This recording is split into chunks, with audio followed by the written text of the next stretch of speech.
В моих наборах для нанесения масла используется шлифовальный и полировальный флис.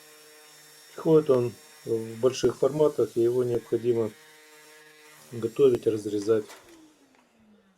Для чего решил изготовить специальный лоток. Но суть не в самом лотке, а в системе склеивания. Здесь применил так называемую горячую склейку. Чуть дальше в видео я покажу именно сам процесс горячей склейки. Для нанесения клея важна жесткость кисти, которую регулируем обычным малярным скотчем.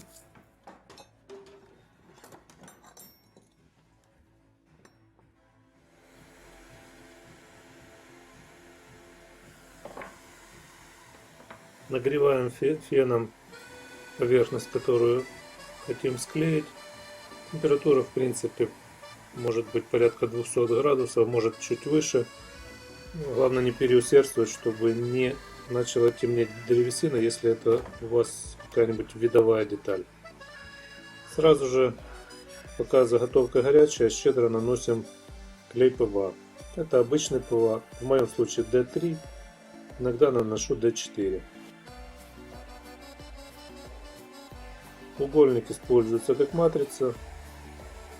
Достаточно сильно прижимаю заготовочки руками и удерживаю порядка минуты, может быть меньше. В принципе, пока чуть тепло уходит, клей внутри схватывается и начинает удерживать заготовку.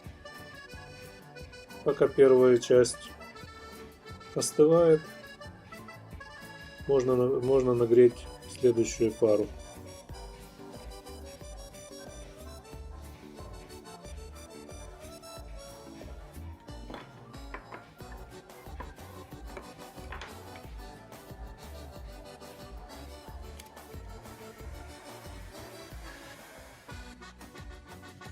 Особо перегревать не рекомендую, потому что клей начинает вскипать, появляются пузыри, которые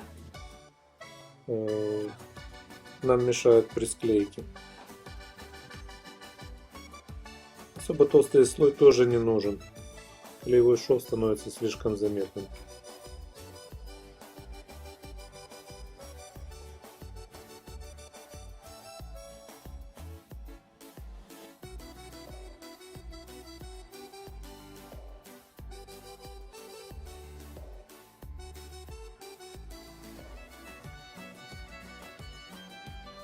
Удерживаем вторую заготовочку.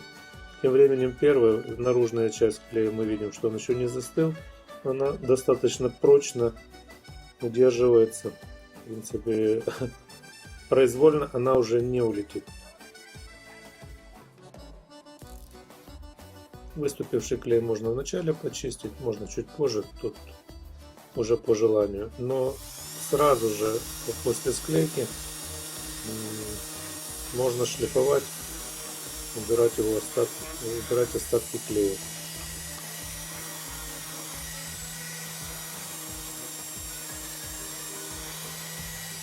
Сейчас мы видим первую заготовочку, вторая пока еще остывает.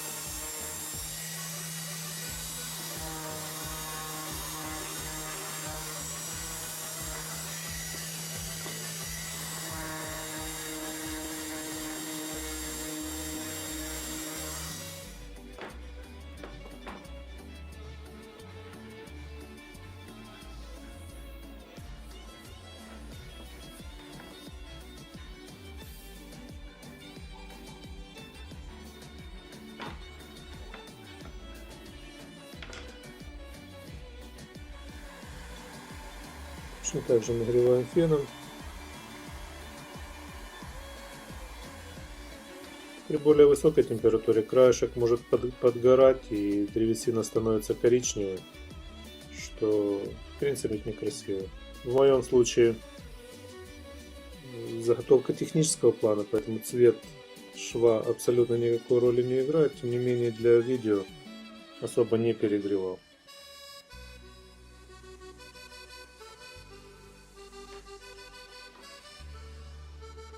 Слесарный угольник как опора. Организовать можно все что угодно упоры, главное, чтобы можно было поджать с достаточным усилием и какое-то время удерживать для первичного схватывания клея.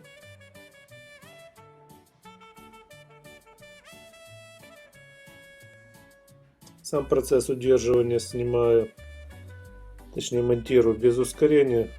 Это реально затраченное время на схватывание, его достаточно.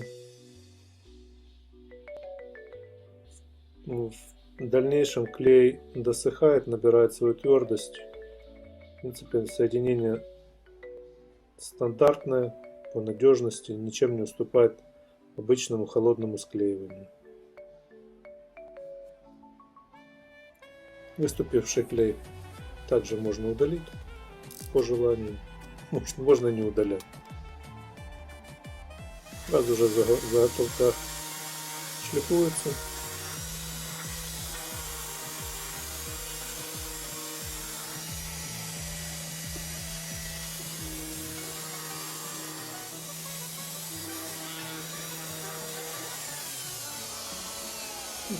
И приводится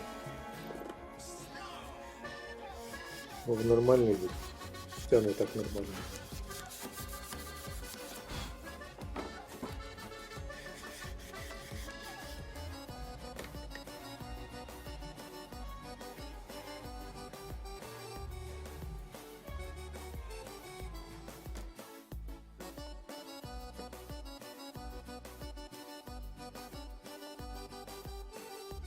Фанеру на будущий лоток взял шестерку, промазываю обе стороны. Здесь уже не горячая склейка. В принципе, мне не было надобности его ускорять, так как дело было вечером, и оставлял сохнуть на ночь.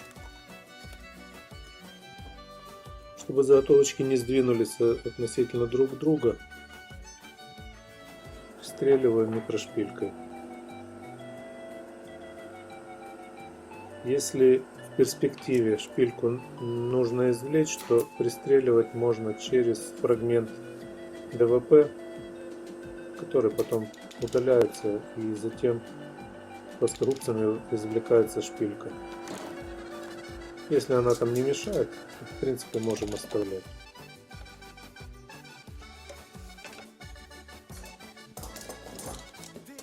Торчащий элемент срезаю. Почему не сделал сразу? Просто потому, что заготовка попалась приблизительно нужного размера и не стал ее обрезать сразу в размер.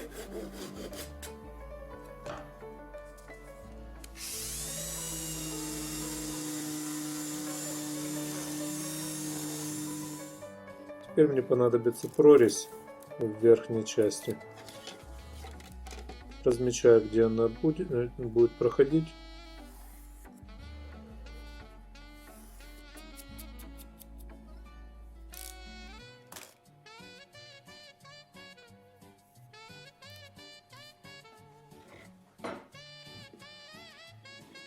Прорезаю пилой, предварительно установил упорчик в виде полоски фанеры порядка 10 миллиметров.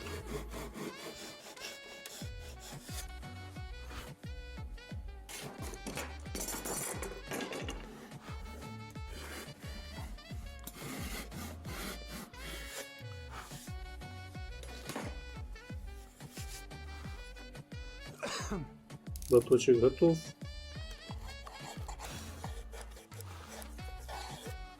Очищаю и шлифую тыльную сторону.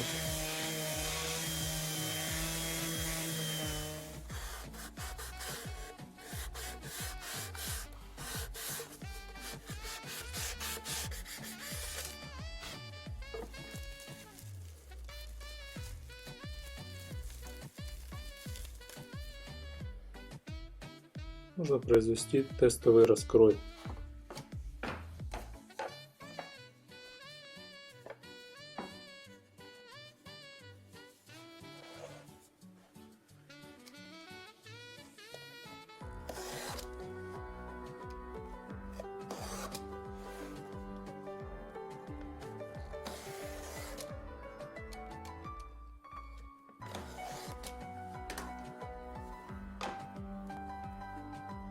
Так как наборов нужно много, то подобный раскрой экономит массу времени.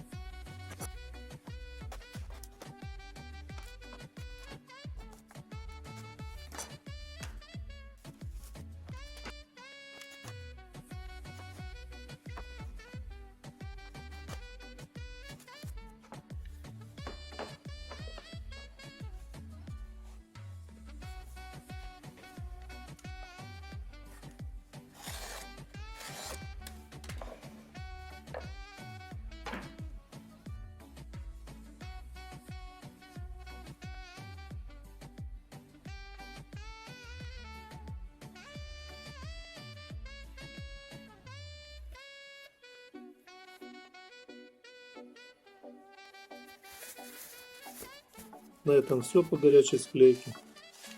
Спасибо за просмотр. Заходите еще.